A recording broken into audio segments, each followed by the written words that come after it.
अस्सलामुअलैकुम स्टूडेंट्स, कैसे हैं आप सब लोग। आई होप कि आप लोग बिल्कुल ठीक होंगे। वेलकम टू यूट्यूब चैनल एक कोचिंग सेंटर। तो आज हम केमिस्ट्री मैट्रिक क्लास का तीसरा चैप्टर ऑर्गेनिक केमिस्ट्री का चौथा टॉपिक करने जा रहे हैं, diversity and magnitude of organic compound. ठीक है, अब डाइवर्सिटी और मैग्नीट्यूड क्या होता है, हमें पता है कि इस वक्त हमारे पास दुनिया में मिलियंस ऑफ ऑर्गेनिक कंपाउंड्स मौजूद हैं। ठीक है, अगर हम पीरियोडिक टेबल पे नज़र डालें तो हमारे पास इस टाइम 118 एलिमेंट मौजूद हैं और उन 118 एलिमेंट में से अगर कार्बन को निकाल दो तो पीछे बचते हैं 117 एलिमेंट। लेकिन अगर हम अगर ऑर्गेनिक कंपाउंड की डाइवर्सिटी देखें और उनका मैग्नीट्यूड देखें तो वो हमारे पास बहुत ज़्यादा होता है, मतलब बहुत कसीर तादाद में हमारे पास ऑर्गेनिक कंपाउंड्स मौजूद हैं। और हमें पता है कि ऑर्गेनिक कंपाउंड्स वो कंपाउंड होते हैं जिनमें कार्बन जो है एसेंशियल होता है, कार्बन का बॉन्ड होना लाजमी मौजूद होता है। ठीक है, कोवेलेंटली ज्वाइंट होता है। अगर हम देखें तो इस टाइम हमारे पास जो कार्बन से रिलेटेड कंपाउंड्स हैं, जितने भी ऑर्गेनिक कंपाउंड्स हैं वो 10 मिलियंस कंपाउंड्स हैं। ठीक है, मोर देन 10 मिलियंस हमारे पास कंपाउंड इस टाइम मौजूद हैं जो ऑर्गेनिक कंपाउंड्स हैं, दैट मीन्स कि वो कार्बन से रिलेटेड है। बाकी अगर 117 एलिमेंट्स के बारे में हम बात करें तो किसी के दो कंपाउंड, किसी के 4, 6, 8, 10, 20 होंगे ज़्यादा से ज़्यादा, इतने एलिमेंट्स के कंपाउंड नहीं मौजूद। लेकिन अगर हम कार्बन की बात करते हैं तो कार्बन में हमारे पास बहुत सारे इसके मिलियंस ऑफ जो हैं कंपाउंड्स हमारे पास मौजूद है। 10 मिलियन एक फिक्स रेशो है, फिक्स अमाउंट है जिसको बुक में आपकी लिखा गया है कि 10 मिलियन हमारे पास जो है वो इसके कंपाउंड मौजूद हैं। अगर हम देखें कि इसकी इतनी बड़ी वसी तादाद कैसे मौजूद है, मतलब इतनी ज़्यादा तादाद में कैसे मौजूद है, इसकी कंडीशंस क्या हैं, इसकी टाइप्स क्या हैं, तो 4 वजूहात की वजह से कार्बन जो है इतनी वसी तादाद में, इतनी अबंडेंस में मौजूद होता है। ठीक है, सबसे पहले अगर हम देखें तो जो सबसे पहली चीज़ है हमारे पास वो है कैटिनेशन की वजह से कार्बन जो है इतनी वसी तादाद, सबसे पहली कंडीशन है या पहली टाइप है कैटिनेशन, जिसकी वजह से जो ऑर्गेनिक कंपाउंड या फिर कार्बन कंटेनिंग कंपाउंड है इतनी डाइवर्सिटी में, इतनी वसी तादाद में मौजूद हैं। तो कैटिनेशन सबसे पहले हम देखते हैं कि कैटिनेशन आया होता क्या है। ठीक है, the ability of carbon atom की वो वाली ability to link with other carbon atom to form a long chain and long rings called catenation। Carbon atom की वो वाली खसूसियत जिसमें वो दूसरे कार्बन एटम से लिंक होकर एक बड़ी बड़ी लॉन्ग चेन्स बना देता है और बड़ी बड़ी लॉन्ग रिंग्स बना देता है, उसको कैटिनेशन कहते हैं। सबसे पहले अगर हम यहाँ पे एग्जांपल छोटी सी देखें तो फॉर एग्जांपल अगर हमारे पास यहाँ दो कार्बन है, ठीक है, इथेन है ये, ठीक है, अगर हम इसको 3 बना देंगे प्रोपेन हो जाएगा, अगर हम इसको 4 कर देंगे तो ये ब्यूटेन हो जाएगा। तो हमारे पास कार्बन है, कार्बन से लिंक होकर एक लंबी सी चेन बनाता जाएगा। जितने जितने हम कार्बन अटैच करते जाएंगे तो ये जना एक डिफरेंट कंपाउंड बनाता जाएगा। मीथेन से इथेन हो जाएगा, इथेन से प्रोपेन, फिर ब्यूटेन, पेंटेन, हेक्सेन, ऑक्टेन, बहुत सारे कंपाउंड्स हमारे पास। जितने जितने हम कार्बन बढ़ाते रहेंगे उतने उतने कार्बन जो है ये अपने कंपाउंड की जो तादाद को बड़ा करते जाएगा। और कार्बन एटम की वो वाली खसूसियत जो दूसरे कार्बन एटम, एक कार्बन एटम जब दूसरे कार्बन एटम के साथ मिलकर एक लॉन्ग चेन बना दे या लॉन्ग रिंग बना दे, वो कैटिनेशन कहलाता है। लेकिन अगर हम देखें तो कैटिनेशन की भी हमारे पास कुछ कंडीशंस मौजूद होती हैं। कैटिनेशन भी कुछ कंडीशन पे अप्लाई होता है। अगर उन कंडीशन पे वो जो एलिमेंट है वो पूरा नहीं होता था तो कैटिनेशन नहीं होती। अगर हम देखें तो सबसे पहले अगर हम कार्बन की बात करें तो कार्बन हमारे पास क्या है, कार्बन के आउटर मोस्ट शेल में 4 इलेक्ट्रॉन है, दैट मीन्स इसकी वैलेंसी 4 है। लेकिन अगर हम देखें सबसे पहले इसका पॉइंट देख लेते हैं। पहला पॉइंट हमारे पास कंडीशन ऑफ कैटिनेशन का है, एलिमेंट शुड हैव वैलेंसी 2 और मोर और ग्रेटर देन 2।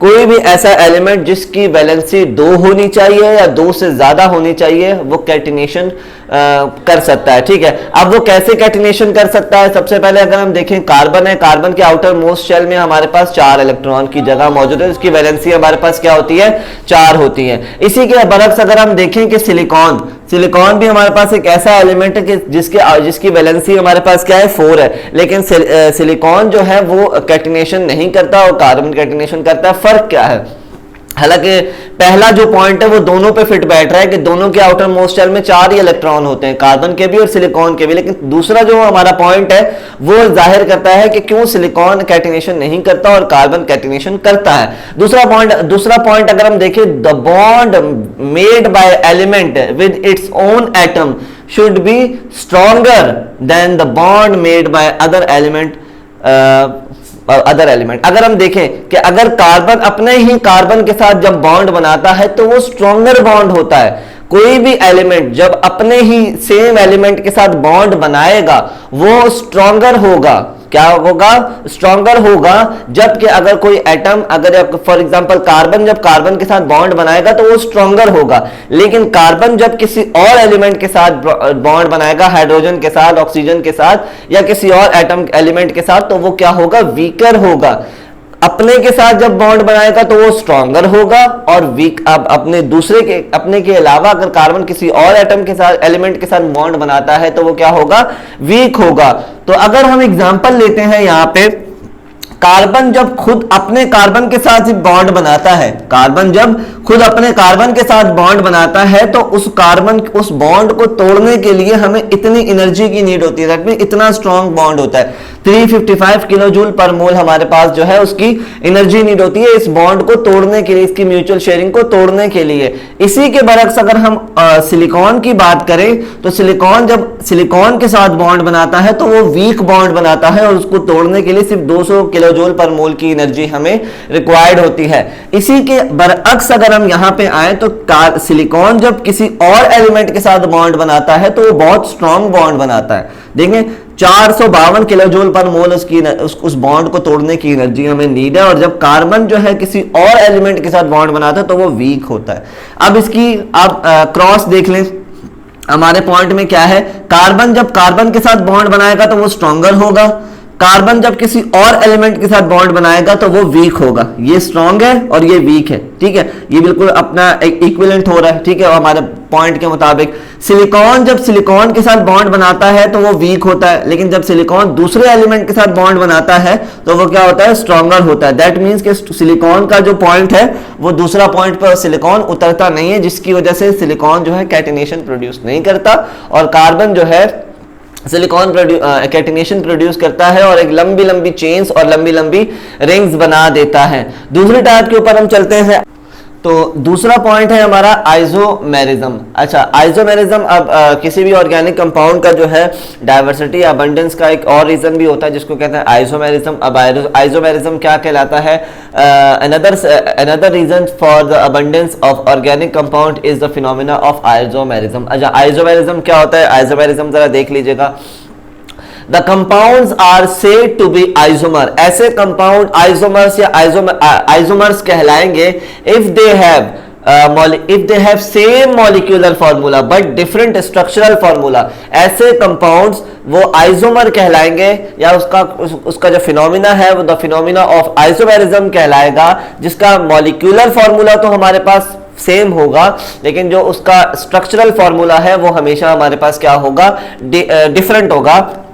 मिसाल के तौर पर हम एग्जाम्पल ले सकते हैं। यहाँ पे एग्जाम्पल हमारे पास पेंटेन की एग्जाम्पल मौजूद है। पेंटेन का जो फॉर्मूला होता है उसके पास 5 कार्बन और 12 हाइड्रोजन मौजूद होते हैं, ठीक है। यहाँ पे हम 5 कार्बन और 12 हाइड्रोजन मौजूद होते हैं। सबसे पहले अगर हम स्ट्रेट चेन वाला फॉर्मूला बनाएंगे, सबसे पहले यहाँ पे कैसी है? ये कार्बन 1 2 3 4 5 कार्बन हमारे पास हो गए, 3 3 6 और 2 2 2 6 12 हमारे पास हाइड्रोजन है। तो ये हमारे पास क्या है? पेंटेन का फॉर्मूला है। इसका जो मॉलिक्यूलर फॉर्मूला होगा वो क्या होगा? C5H12। सेम हमारे पास पेंटेन है। अगर हम इसको ब्रांच चेन की शक्ल में लिखें, फॉर एग्जाम्पल आप यहाँ देख सकते हैं 1 2 3 4 5 कार्बन, यहाँ भी 5 ही मौजूद है, लेकिन अगर हम हाइड्रोजन की बात करते हैं तो 3 3 6 3 9 2 11 और 1 12 12 हमारे पास हाइड्रोजन मौजूद हैं और कितने? 5 कार्बन मौजूद हैं।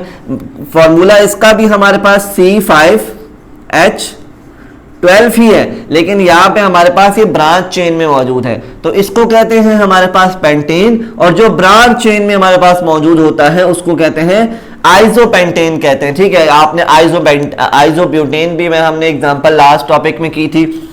ये तो हमारे पास हो गया आइसोब्यूटेन। अगर हम इसको डिफरेंट तरीके से लिखना चाहें, फॉर एग्जांपल इस तरीके से भी हम इसको लिख सकते हैं। यहाँ आप देख सकते हैं कि 1 2 3 4 5 कार्बन है और 3 3 6 3 9 3 12 हमारे पास 12 हाइड्रोजन है। इसका फॉर्मूला भी C5H 12 ही हमारे पास है, ये भी हमारे पास पेंटेन ही है, लेकिन हमने इसको डिफरेंट जो है स्ट्रक्चर की तौर पर लिखा है। और हमारे पास आइसोमेरिज्म का फिनोमिना भी यही कहता है कि अगर हमारे पास जो मॉलिक्यूलर फार्मूला है वो तीनों का सेम है और इसका जो स्ट्रक्चरल फार्मूला है, इसको लिखने का तरीका, अरेंजमेंट की तरीका जो है वो तीनों जो है वो डिफरेंट है, तो ऐसे जो फिनोमिना होता है वो हमारे पास आइसोमेरिज्म कहलाता है। और ऐसे एलिमेंट हमारे पास आइसोमर कहलाते हैं, ऐसे फार्मूला हमारे, ऐसे कंपाउंड्स हमारे पास आइसोमर कहलाते हैं जिनका मॉलिक्यूलर फार्मूला तो सेम होना चाहिए, लेकिन उनका जो स्ट्रक्चरल फार्मूला है और जो उनकी अरेंजमेंट है वो डिफरेंट भी हम करके लिख सकें। जैसे हमने पेंटेन की देखा, ब्यूटेन की भी हम कर सकते हैं,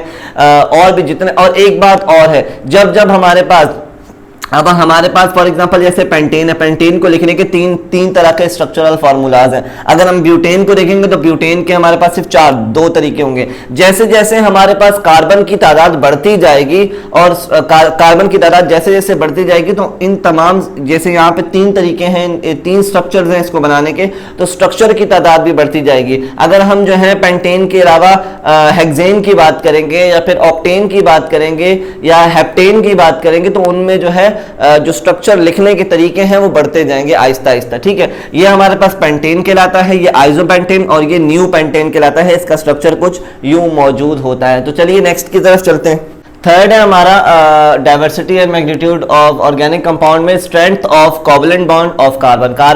कार्बन की जो कोवलेंट बॉन्ड की स्ट्रेंथ है उसके बारे में हम लोग डिस्कस करते हैं। सबसे पहले इसकी हेडिंग के बारे में अगर हम आके बात करें तो हमारे पास है due to very small size of carbon, carbon के बहुत छोटे साइज होने की वजह से carbon can form very strong covalent bond with other carbon atoms, ठीक है। कार्बन के बहुत छोटे साइज होने की वजह से, कार्बन की हमें पता है कि वैलेंसी 4 होती है और कार्बन का साइज बहुत छोटा होता है, तो कार्बन अदर एटम्स के साथ बहुत अच्छे बॉन्ड, स्ट्रॉन्ग कोवलेंट बॉन्ड बना सकता है, ठीक है। कार्बन के छोटे साइज होने की वजह से carbon can form strong covalent bond with other carbon atom. Carbon जो है अपने कार्बन एटम के साथ बहुत स्ट्रॉन्ग कोवलेंट बॉन्ड बनाता है और बाकी जो एटम्स एलिमेंट्स हैं उनके साथ भी, for example hydrogen, oxygen, nitrogen and halogens. Halogens वो कहलाते हैं जिनके आउटर मोस्ट शेल में सिर्फ एक इलेक्ट्रॉन की डेफिशिएंसी होती है, ठीक है। तो कार्बन जो है हमारे पास अपने स्मॉल साइज होने की वजह से अपने ही कार्बन एटम्स के साथ और इन तमाम एलिमेंट्स के साथ भी एक स्ट्रॉन्ग कोवलेंट बॉन्ड बना सकता है, and this enable it to form a large number of organic compounds, ठीक है। और यही एक खासियत है जिसकी वजह से उसके लार्ज नंबर ऑफ कंपाउंड्स, बहुत सारे ऑर्गेनिक कंपाउंड्स हमारे पास मौजूद है कि कार्बन अदर एलिमेंट्स के साथ भी बहुत सारे बॉन्ड बना के बहुत सारे एलिमेंट, मिलियंस ऑफ एलिमेंट्स जो कंपाउंड्स हैं वो बना देता है। लास्ट हम टाइप के बारे में बात करते हैं, वो है multiple bonding. In order to satisfy the tetravalency carbon can make multiple bond, double, triple, this further add a possible number of structure. अच्छा, हमें पता है कि हर एलिमेंट को, हर कंपाउंड में जो एलिमेंट है उसको सेटिस्फाई होना पड़ता है, उसको जो है अपना ऑक्टेट या ड्यूप्लेट कंप्लीट करना होता है। और कार्बन की अगर हम बात करें तो कार्बन के आउटर मोस्ट शेल में 4 इलेक्ट्रॉन होते हैं। अब ये जो 4 इलेक्ट्रॉन ना तो किसी को ये डोनेट कर सकता है, हमें पता है 2 तरीके होते हैं, या तो डोनेट कर दो या एक्सेप्ट कर लो। तो इस तरीके से आप अपना ऑक्टेट कंप्लीट कर सकते हैं या डुप्लेट, या फिर आप किसी से म्यूचुअल शेयरिंग कर लो। तो कार्बन के आउटर मोस्ट शेल में हमारे पास 4 इलेक्ट्रॉन होते हैं। अब याद ना तो ये अपने 4 इलेक्ट्रॉन किसी को दे सकता है और ना तो 4 इलेक्ट्रॉन किसी से ले सकता है। तो कार्बन क्या करता है कि अपने किसी डिफरेंट एलिमेंट के साथ अपने बॉन्ड बनाता है, ठीक है, और अपनी म्यूचुअल शेयरिंग करके अपना ऑक्टेट कंप्लीट करता है। अब carbon can make multiple bonds, और वो मल्टीपल बॉन्ड्स हो सकते हैं, वो डबल कोवलेंट बॉन्ड भी हो सकते हैं, वो ट्रिपल कोवलेंट बॉन्ड भी हो सकते हैं। और इसी की वजह से जो पॉसिबल नंबर ऑफ स्ट्रक्चर्स हैं वो बढ़ते जाते हैं। अब जाहिर सी बात है, डबल कोवलेंट बॉन्ड होगा तो अलग स्ट्रक्चर होगा, ट्रिपल कोवलेंट बॉन्ड होगा तो अलग स्ट्रक्चर होगा। अगर हम फॉर एग्जांपल इथेन की एग्जांपल लेते हैं, यहाँ पे 2 कार्बन्स इन इथेन, कार्बन में, इथेन में 2 कार्बन मौजूद होते हैं, are linked by single covalent bond, ठीक है। अगर हम एक सिंगल कोवलेंट बॉन्ड की बात करें, यहाँ पे देखें आप कि इथेन में यहाँ पे सिंगल कोवलेंट बॉन्ड है, ठीक है। तो CH3 कार्बन ने यहाँ पे एक सिंगल कोवलेंट बनाया जो है इथेन के साथ 2 कार्बन के दरमियान हमारे पास क्या बना हुआ है, एक सिंगल कोवलेंट बॉन्ड बना हुआ है, तो ये इथेन है, ठीक है। जब जो सिंगल कोवलेंट बॉन्ड है ये डबल में चेंज हो जाएगा तो वो इथेन नहीं कहलाएगा, वो इथीन कहलाएगा। ठीक है, क्या कहलाएगा? इथीन कहलाएगा जब डबल कोवलेंट बॉन्ड होगा। और जब ये double covalent bond triple covalent bond में चेंज होगा, हमने अभी ऊपर डिस्कस किया है कि कार्बन जो है मल्टीपल बॉन्ड्स बनाता है, वो डबल कोवलेंट बॉन्ड भी हो सकते हैं, ट्रिपल कोवलेंट बॉन्ड भी हो सकते हैं। तो वो इससे क्या होता है कि स्ट्रक्चरल जो फॉर्मूले का स्ट्रक्चर लिखने का तरीका है उसके नंबर्स में इजाफा होता है। तो अगर कार्बन ट्रिपल बॉन्ड बनाएगा कार्बन के साथ तो वो इथाइन कहलाएगा। ठीक है, तो ये हमने छोटी सी एक एग्जांपल देखी कि किसकी, मल्टीपल बॉन्डिंग की, इथेन की, इथीन की और इथाइन की। तो आई होप आज हमने चार जो है टाइप्स पढ़ी, इसकी चार वेज पढ़े कि किस तरीके, क्यों कार्बन की इतनी डाइवर्सिटी और मैग्नीट्यूड, कितनी सीरीज तादाद में कार्बन क्यों मौजूद है। एक था कैटिनेशन, दूसरा था हमारे पास क्या कहते हैं आइसोमेरिज्म, तीसरा हमारे पास strength of covalent bond of carbon atoms, और लास्ट हमारे पास था मल्टीपल बॉन्डिंग। तो आई होप कि आपको चारों अच्छे तरीके से समझ आ गए होंगे। अगर इस टॉपिक में अगर आपको कोई भी इशू है तो लाजमी आप हमसे कमेंट सेक्शन में पूछ सकते हैं। तब तक के लिए अपना ढेर सारा ख्याल रखिएगा। अल्लाह हाफिज़।